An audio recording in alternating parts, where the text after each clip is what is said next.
Да бъда осъзнат е важна стъпка в развитието ми и след това да бъда родител.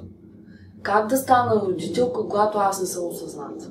От една страна твърде рано създаваме деца, тогава когато ние изобщо не знаем или не сме преминали пътя дали да бъда с този човек и аз познавам ли този човек, за да бъде мой партньор, съпруг или съпруга, дали ще може да бъде баща на детето ми.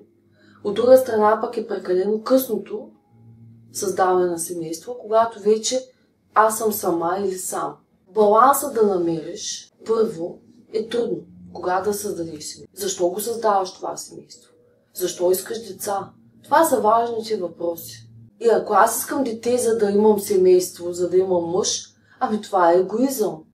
Как така ще искам дете, за да ме прави щастливо същество? Отново ще кажа, че аз винаги го казвам, че ключът за щастието ми стои на моя врат. Не детето ми ще ме направи щастлива, нито пък партньорът ми.